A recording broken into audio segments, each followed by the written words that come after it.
The lights in the Metropolitan Theater were bright enough to make anyone sweat, but Rita Chen was already trembling before she even felt the heat. She stood backstage, clutching a water bottle with both hands, watching the contestant before her take a bow to thunderous applause. The girl couldn't have been more than 22, wearing a sleek black dress that probably cost more than Rita's monthly rent. Her voice had been flawless, perfect, the kind of perfect that comes from private coaches and prestigious music schools. Rita looked down at her own outfit and felt her stomach twist. The floral dress she'd borrowed from her older sister hung a bit loose around the shoulders. It was nice enough for church or a family dinner, but here, surrounded by sequins and designer labels, it felt painfully out of place. She'd tried to do something with her hair that morning, but the gray streak she could no longer afford to color kept catching her eye in every reflection. 42 years old. That's what her driver's license said, though some days she felt twice that age. Her hands had calluses from years of carrying coffee pots and balancing plates. Her feet ached in the low heels she'd borrowed from the same sister who'd lent her the dress. Everything about her screamed ordinary. Nothing about her said singer. A stage manager with a headset touched her shoulder. "You're up next. Are you ready?" Was she ready? Rita had no idea. She nodded anyway, because what else could she do? She'd come this far. Her niece, Lisa, had entered her into this competition without asking, and by the time Rita found out, it was too late to back out. Well, not technically too late, but Lisa's face had been so full of hope, so full of certainty, that this was exactly what Rita needed. How could she say no to that? The walk from backstage to center stage felt like miles. Rita could hear her own heartbeat in her ears, drowning out almost everything else. The stage was bigger than she remembered from the brief rehearsal that morning. The lights were hotter. The audience was a dark mass of faces, hundreds of them all waiting to judge her.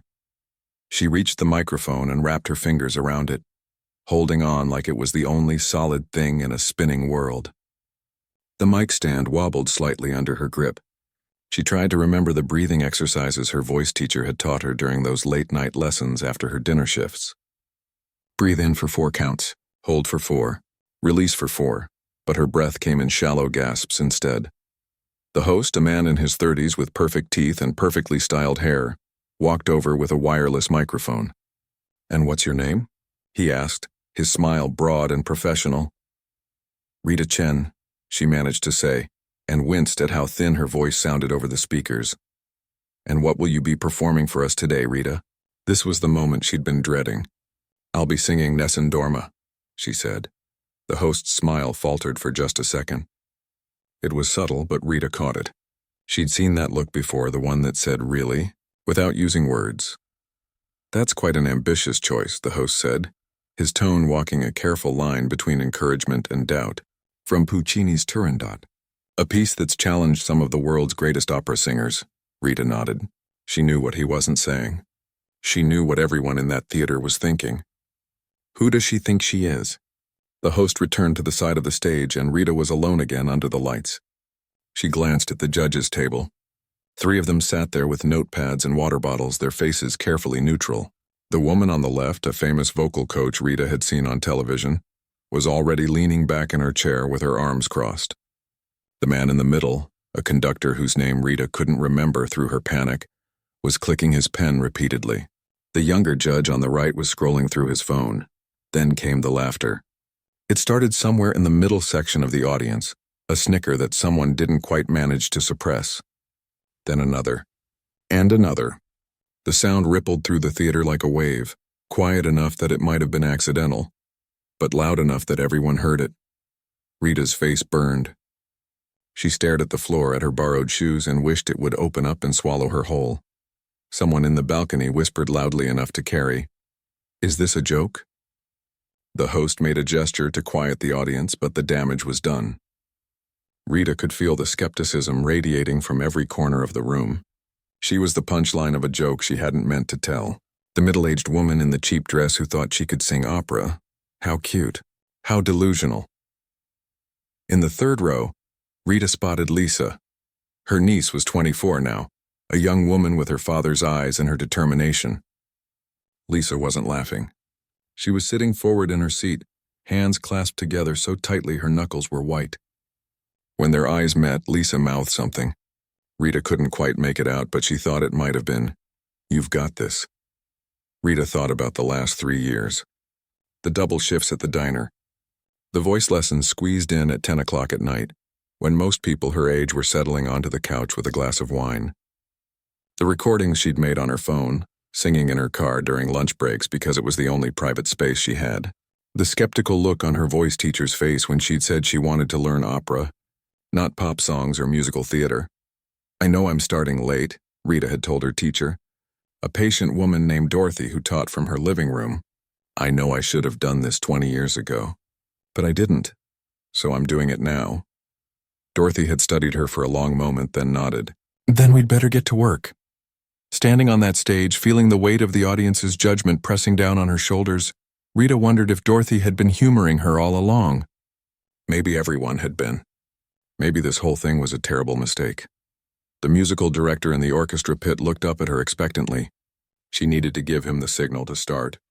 Her hand trembled as she raised it, then lowered it. The opening notes began to play. This was it. No going back now. The beginning of Nessun Dorma is soft, almost conversational. It builds slowly, giving the singer time to establish the character and the mood before the famous climax that everyone knows, even people who have never sat through an opera in their lives. Rita had practiced this piece hundreds of times. She knew every note, every breath, every emotional beat, but knowing something in the safety of Dorothy's living room was different from performing it here, in front of hundreds of strangers who had already decided she wasn't good enough. She opened her mouth to sing the first phrase. Nothing came out. Not exactly nothing. A sound emerged, but it was thin and reedy, lacking the fullness and power the piece demanded. Her voice cracked slightly on the second word, and she felt rather than heard the collective wince from the audience. More laughter, less restrained this time. Someone near the back actually chuckled out loud.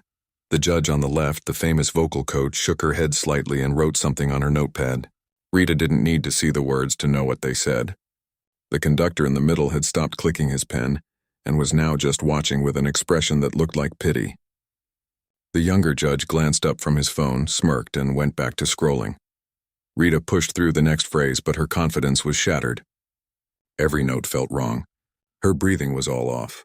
The orchestra kept playing, professionally indifferent to her struggle, and she kept singing because stopping would somehow be even worse than continuing.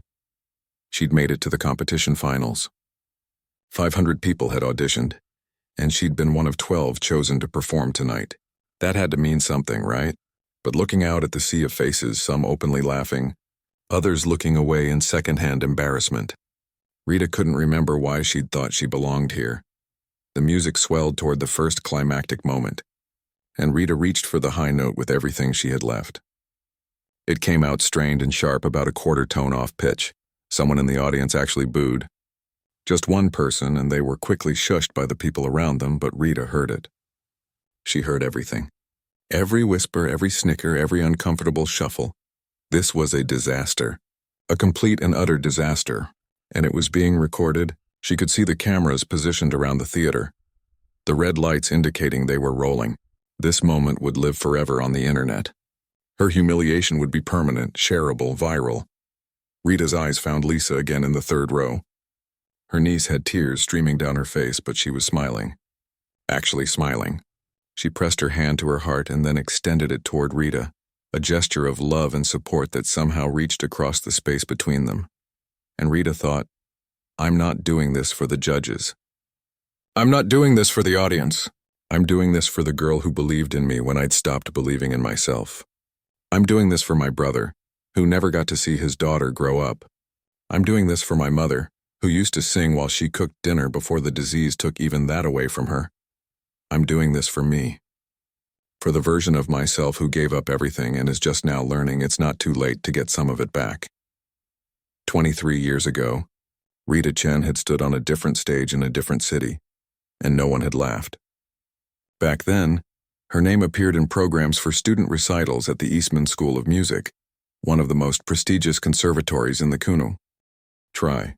Back then, professors pulled her aside after class to tell her she had something special, that rare combination of technical skill and emotional depth that couldn't be taught. Back then, she'd been 19 years old and absolutely certain that her life was going to be extraordinary. She remembers the day she got her acceptance letter, She'd been working the lunch shift at her parents' restaurant, the small Chinese place they'd run in Queens for 15 years. The envelope had arrived in the morning mail, thick and promising, and her mother had called her at work 3 times before Rita's break. "It's here," her mother kept saying. "The big envelope. You know what that means?" Rita had run the 6 blocks home in her waitress uniform, not caring about the look she got, and tore open the envelope right there on the stoop. Full scholarship. They wanted her. One of the best music schools in the world wanted her. Her father had closed the restaurant early that night so they could celebrate. Her younger brother, David, who was 13 at the time, had been so proud. He'd told everyone at his middle school that his sister was going to be famous someday.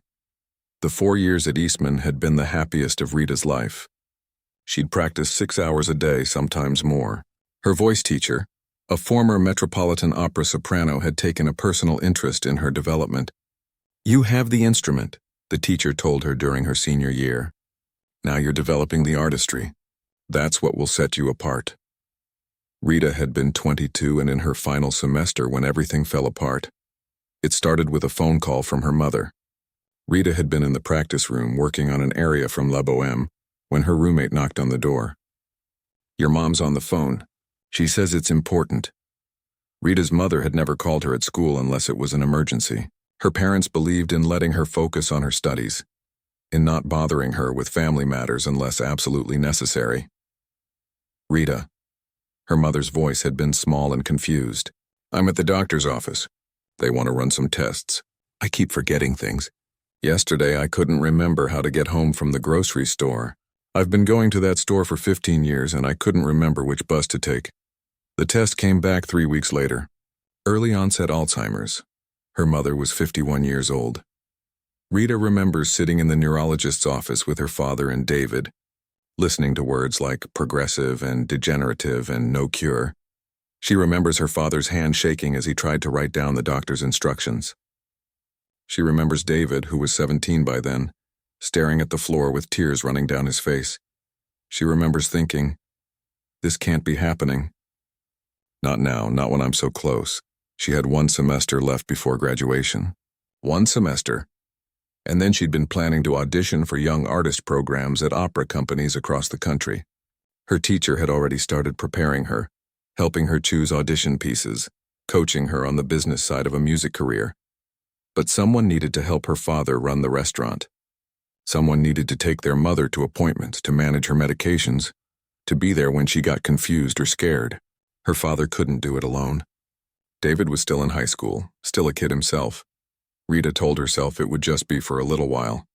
Just until they got into a routine, until they figured out how to manage. She'd take a semester off, maybe a year, and then she'd go back and finish. She withdrew from school 3 weeks before her senior recital. Her teacher had begged her to reconsider. "You're so close," she'd said. "1 more semester. You can help your family and finish school. People do it all the time." But Rita knew better. She'd seen the bills. She'd seen how much the medications cost, how much they'd need for home care eventually. The scholarship covered her tuition, but it didn't put money in the bank. Her family needed her to work, not study. She moved back home to Queens and started waitressing full-time at her parents' restaurant. Her mother's decline was faster than the doctors had predicted. Within 6 months, she couldn't be left alone. Within a year, she barely recognized Rita some days. Rita kept telling herself she'd go back to school. Next year, the year after that, once things stabilized, but things never stabilized. 2 years after Rita left school, David was driving home from his community college when a drunk driver ran a red light. The impact killed him instantly. He was 19 years old. Rita remembers the police officers at the door. She remembers her father's howl of grief, an animal sound she'd never heard from him before and never wanted to hear again. She remembers her mother, sitting in her chair by the window, not quite understanding what everyone was crying about, asking where David had gone. She remembers standing at the funeral, looking at her baby brother in the casket thinking, how is this real? How is any of this real? David had a daughter. Her name was Lisa and she was 2 years old. David's girlfriend, Lisa's mother, was a mess of grief and addiction. She disappeared 3 months after the funeral, leaving Lisa with Rita's family without a word. They never heard from her again, so Rita became a mother to her niece. She was 24 years old, grieving her brother, caring for her declining mother, helping her father keep the restaurant afloat, and suddenly responsible for a toddler. The opera career didn't just fade away. It vanished completely, like it had never existed at all. Rita stopped singing. She couldn't explain why exactly. Maybe it hurt too much, reminding her of what she'd lost. Maybe she was too tired, working double shifts and then coming home to take care of her mother and Lisa. Maybe she just forgot how, the same way her mother was forgetting everything. The years blurred together. Lisa learned to walk, then to talk, then started school. Rita's mother declined further, eventually not recognizing anyone, not speaking, requiring round-the-clock care that drained every penny they'd saved. The restaurant struggled, then failed, then closed. Rita's father took a job at a warehouse and aged 10 years in two. Rita found work at a diner near their apartment. The owner was kind, the tips were decent, and they didn't mind when she occasionally had to miss shifts because of a crisis at home. She became the person who picked up extra hours when someone called in sick. She became reliable, steady, the one who never complained. She became invisible. Her mother died when Lisa was 12. Rita was 36 years old and had been caring for her mother for 14 years. She remembers feeling relieved, then guilty about feeling relieved, then exhausted by the guilt. At the funeral, people kept saying her mother was finally at peace, and Rita wanted to scream that she wasn't ready for her mother to be at peace, that she needed just a little more time. But there's never more time. After her mother died, Rita threw herself into raising Lisa. She went to every parent-teacher conference, every school play, every soccer game. She helped with homework and college applications. She worked overtime to save money for Lisa's education, because she'd be damned if her niece ended up sacrificing her dreams the way Rita had. Lisa got into a good state university with a partial scholarship. Rita covered the rest by working 60-hour weeks at the diner and picking up cleaning jobs on the side. She was proud. She was exhausted. She was 40 years old and couldn't remember the last time she'd done something just for herself. One evening, about 6 months ago, Lisa came home from university for winter break and found a box in the closet while looking for old decorations. Inside were Rita's things from Eastman, programs from performances, a recording of her senior jury before she'd withdrawn, letters from her voice teacher, and an old photograph of Rita in costume mid-performance, looking radiantly happy. Lisa watched the recording 3 times. Then she showed it to Rita. "I never knew," Lisa said quietly. "You never talked about this." Rita had shrugged, uncomfortable with the memories. "It was a long time ago. A different life. You were incredible," Lisa said. "Your voice." "Aunt Rita, why did you stop?" "You know why," Rita said.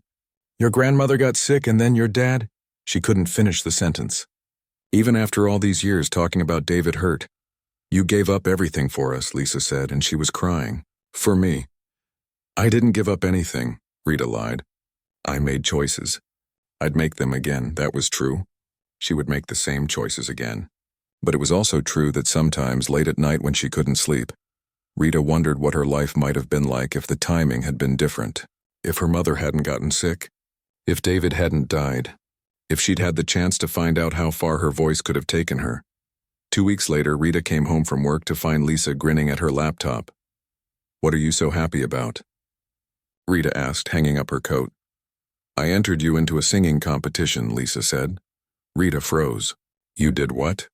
"The Metropolitan Theater is holding their annual regional competition. I sent them your recording from Eastman. They loved it. You're in the finals." "Lisa, that recording is over 20 years old. So, your voice is probably even better now." "My voice?" Rita laughed, but there was no humor in it. "I haven't sung in 20 years. I don't have a voice anymore." "Yes, you do," Lisa said firmly. "You sing in the shower. I hear you all the time. You just don't think anyone's listening." Rita wanted to be angry, but she couldn't manage it. She looked at her niece, her brother's daughter, who'd grown into a strong, determined young woman despite everything, who'd watched Rita sacrifice and never once complained. "I can't do this," Rita said quietly. "I'm not that person anymore." "Maybe not," Lisa agreed. "Maybe you're someone better.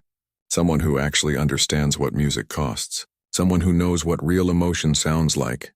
That's how Rita found herself 3 months later, standing backstage at the Metropolitan Theater with borrowed clothes and shaking hands. Lisa had insisted on paying for voice lessons as an early birthday gift, using money from her part-time job. Rita had protested, but Lisa wouldn't hear it. "You gave me everything," Lisa had said. "Let me give you this." So Rita had gone to Dorothy, a voice teacher who advertised affordable rates and taught from her living room.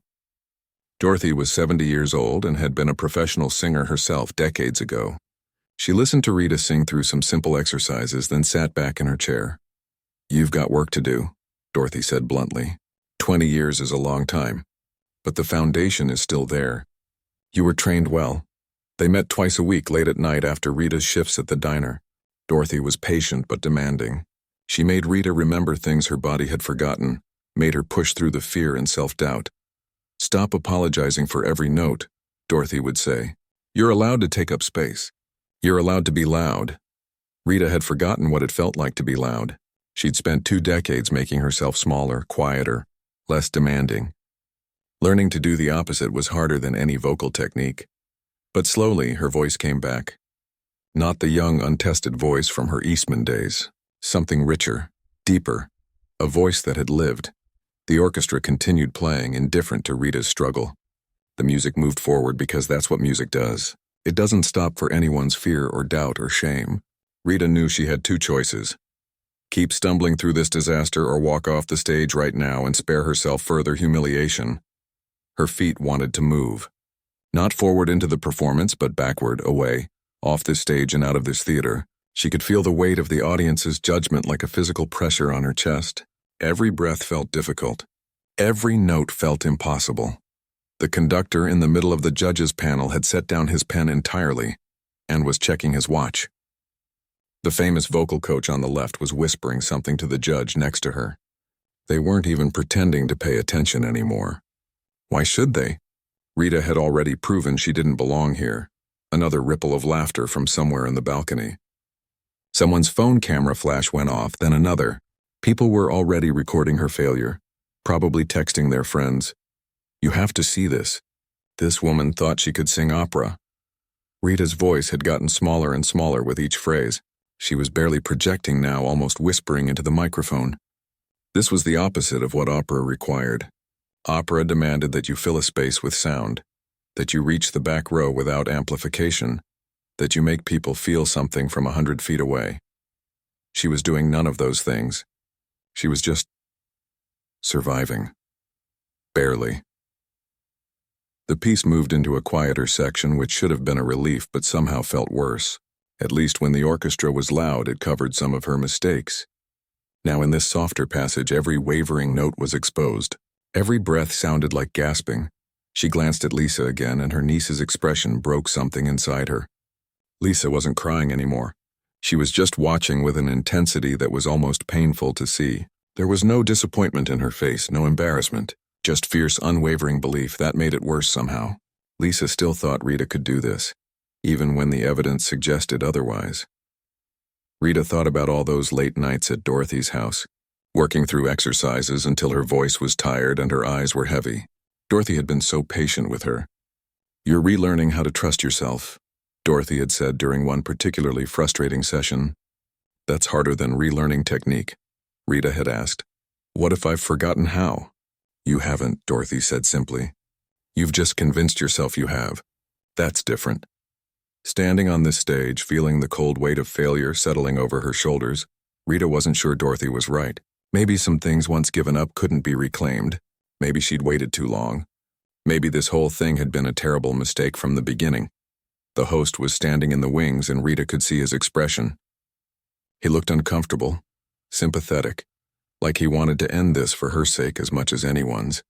He'd probably seen plenty of performances crash and burn over the years, but this had to be one of the more painful ones. Rita's father was somewhere in the audience, too. She'd gotten him a ticket in the orchestra section close to Lisa. He'd been so excited when she told him about the competition. "Your mother would be so proud," he'd said, and his eyes had gotten wet. He never talked about her mother anymore unless Rita brought it up first. The grief was still too fresh, even after all these years. And David. Her baby brother would have been 37 years old if he'd lived. He'd be in the audience too, probably whooping and cheering even if she sang terribly. David had always been her biggest fan. When she'd performed in high school, he'd made signs and everything. She missed him with an intensity that sometimes took her breath away. It had been 18 years since the accident, and she still found herself reaching for her phone to call him before remembering he was gone. Still expected to see him at family gatherings that no longer happened because there was barely any family left. Lisa looked so much like him. Same eyes, same stubborn set to her jaw when she'd made up her mind about something. Same way of tilting her head when she was listening carefully. That stubbornness had gotten Rita into this mess.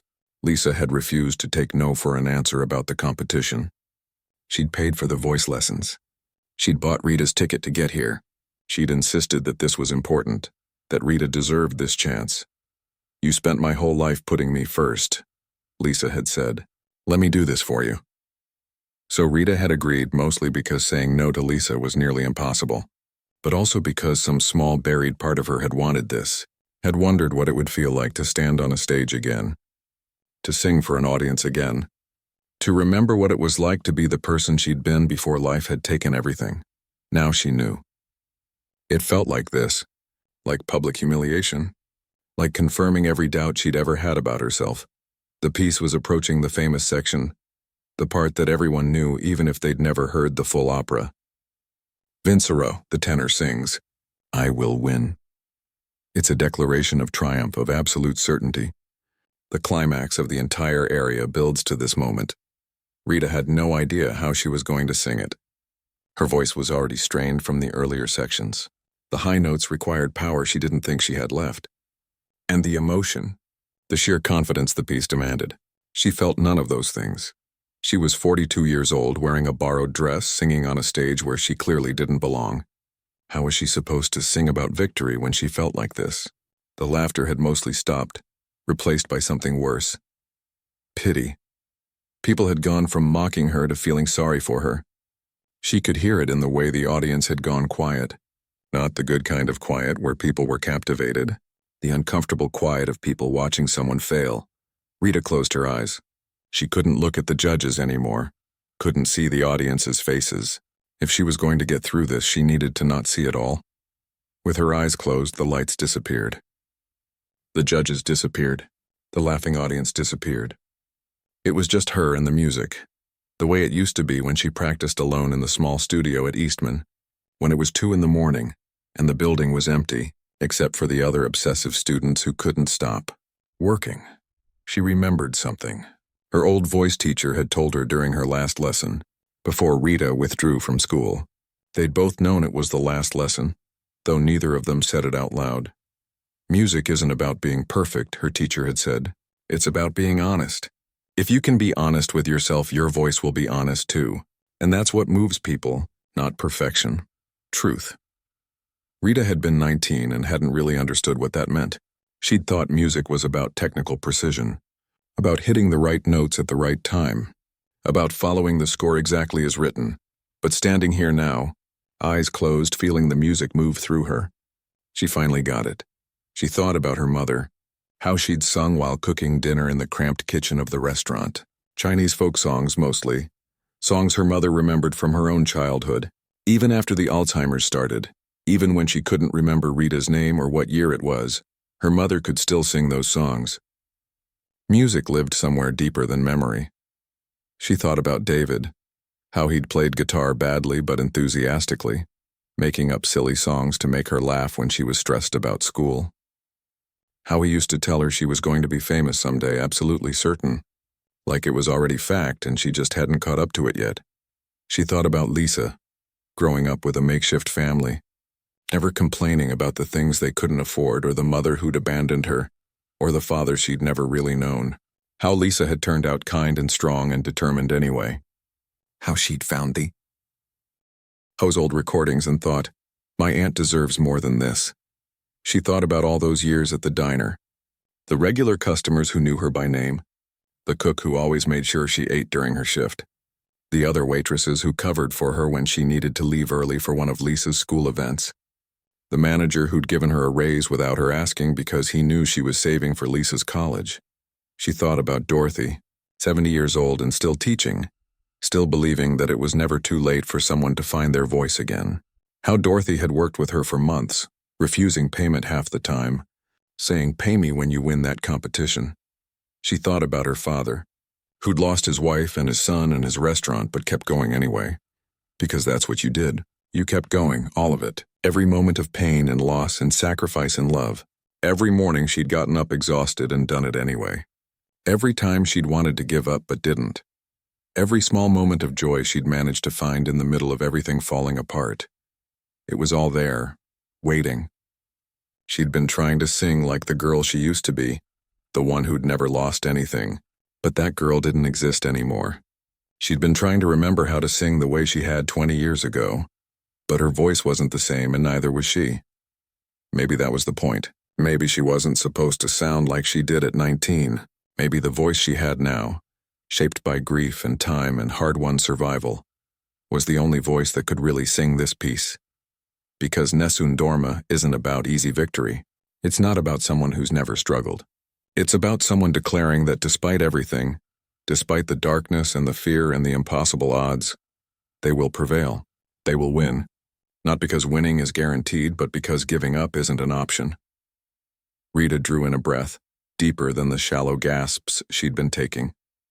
She felt it fill her lungs, felt her ribs expand, felt the old muscle memory waking up, the classical breathing technique Dorothy had drilled into her. "Breathe like you mean it," Dorothy always said. She opened her eyes, but she didn't look at the judges or the audience. She looked at Lisa, only at Lisa, her brother's daughter, who believed in her, who'd seen those old recordings and thought her aunt deserved another chance. The music swelled toward the famous climax. This was the moment. Either she was going to do this or she wasn't. Rita planted her feet more firmly on the stage. She straightened her spine, she lifted her chin, and she decided. When Rita opened her mouth for the next phrase, something fundamental had changed. The sound that emerged bore no resemblance to the thin, wavering voice from moments before. This was a voice that had lived, a voice that had survived, a voice that had earned the right to sing about triumph because it knew, intimately, what it meant to lose everything.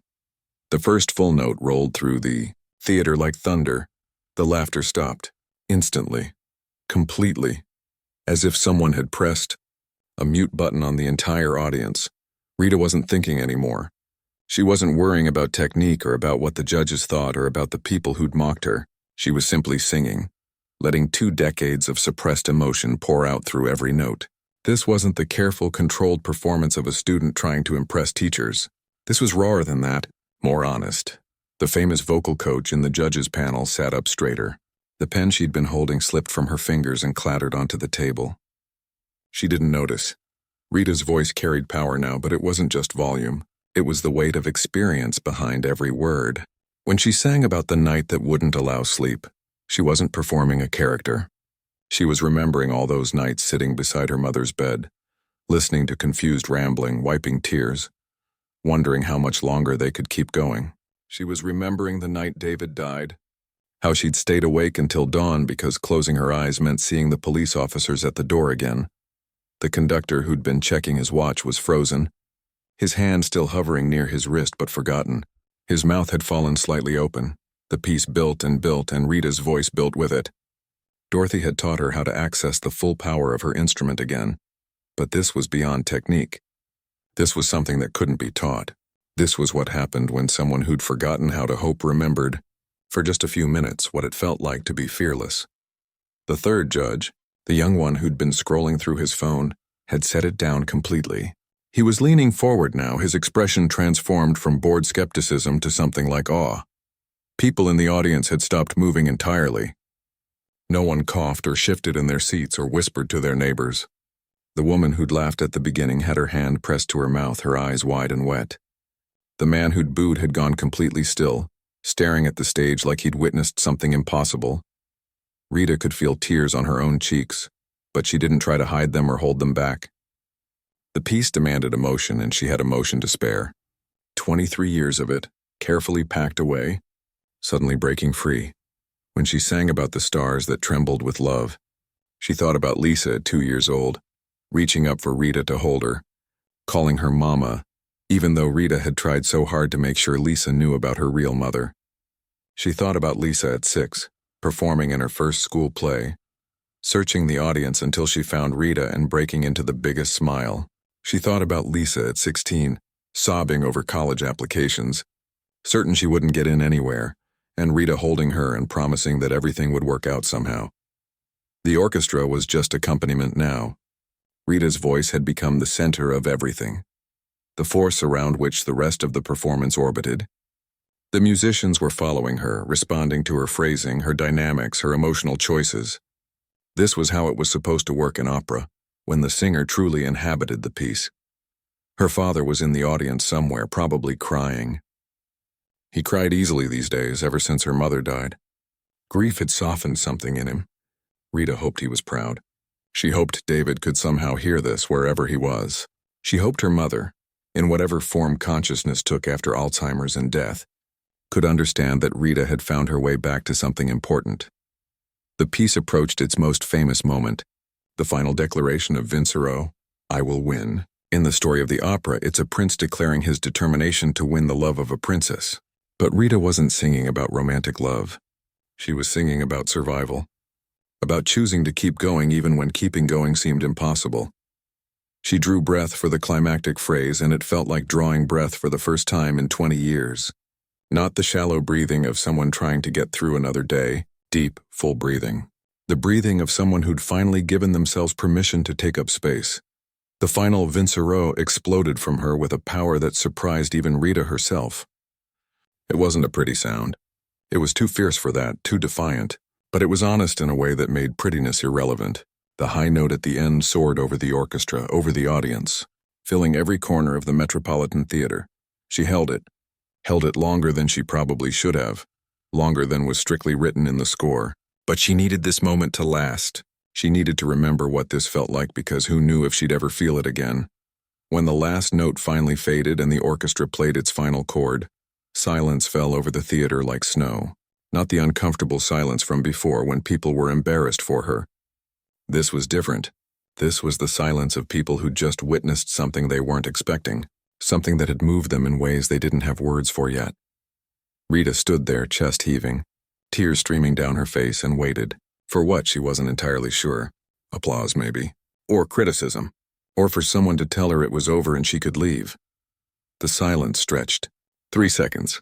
5 seconds. 10 seconds. It was so quiet that Rita could hear her own heartbeat again, rapid and strong.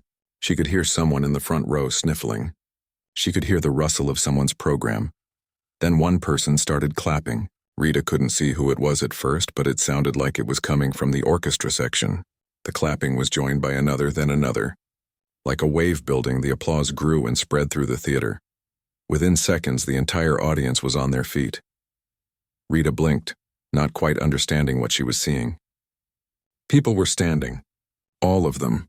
The judges were standing. The host was standing in the wings with his hand over his heart. The musicians in the orchestra pit were standing and applauding with their instruments still in their hands. The famous vocal coach had tears running down her face. She was clapping so hard her hands must have hurt. The conductor was shaking his head in disbelief, smiling and clapping. The young judge was wiping his eyes with the back of his hand, not even trying to hide his tears. The woman who'd laughed at the beginning was sobbing openly, holding onto the person next to her for support. The man who'd booed looked stricken, like he couldn't believe what he'd just witnessed and desperately wanted to take back his earlier cruelty. But it was Lisa's face that broke through the fog of disbelief surrounding Rita. Her niece was standing in the third row, clapping and crying and laughing all at once. The look on her face said, "I told you so, and I love you, and I knew you could do this," all without a single word. Rita's father was next to Lisa, and he looked the way he'd looked at her high school graduation, at her acceptance to Eastman, at every important moment before the world fell apart. Proud. Overwhelmingly proud. The applause continued, building rather than fading. Someone in the balcony shouted, "Brava!" and others picked it up. The traditional cry of appreciation for a female opera singer, something Rita hadn't heard directed at her since she was a student. Her legs felt weak. She'd been running on adrenaline and emotion, and now that the performance was over, exhaustion was catching up with her. But she couldn't sit down. She couldn't leave. She needed to stand here and let this moment be real. The host walked out onto the stage, still applauding, and gestured for the audience to sit. It took several tries before people began to settle back into their seats, and even then, the energy in the room was electric. "Well," the host said, his voice slightly hoarse, "I think we can all agree that was extraordinary." He paused, seemed to struggle for words, then just shook his head. "Let's hear it one more time for Rita Chen." The applause surged again. Rita felt disconnected from her body, like she was watching this happen to someone else. This couldn't be real. People didn't go from being laughed at to receiving standing ovations. That wasn't how these things worked, but it had happened. It was still happening.